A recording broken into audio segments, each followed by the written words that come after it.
Eh non, professeur.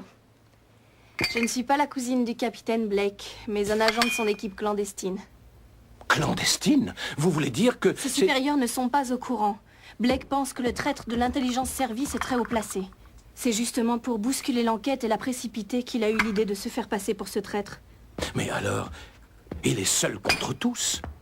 Aucun officiel ne connaît la supercherie, mis à part son adjoint, Church, avec lequel il a mis en scène son arrestation et son évasion.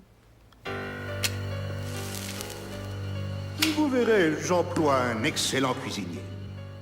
Bon appétit, capitaine. Vos mondanités m'agacent, Ulrich. Pourquoi avoir fait tuer Jennings? Il a été tué avec votre arme. C'est cela qui est amusant. Vous allez porter le chapeau, mon cher. Vous n'êtes qu'une misérable canaille. Peut-être, mais pas un imbécile. Qui espériez vous tromper en vous faisant passer pour un traître? Remarquez, c'était audacieux. En libérant Jennings, vous remontez la filière et vous pénétrez le réseau. Manque de chance, vous tombez sur moi. Quel rôle jouez-vous exactement dans ce réseau, Ulrich? Vous êtes un peu trop curieux, ne trouvez-vous pas?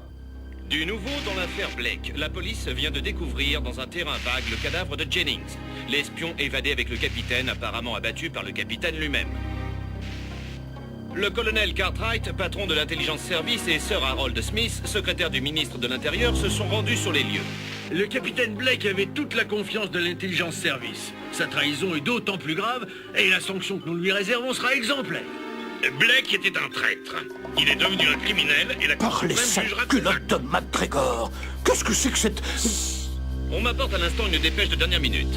Après la disparition déjà signalée du professeur Mortimer, voici que l'adjoint de Blake, John Church, a disparu à son tour. Voilà pourquoi je n'ai pas eu de nouvelles aujourd'hui. C'est Church qui assure la liaison par radio entre Blake et moi. Je suis très inquiète, professeur. Cette extravagante mission, mais néanmoins passionnante, que m'a confiée une puissance étrangère, se déroulera au château de Fairlock en Écosse. Vous connaissez peut-être?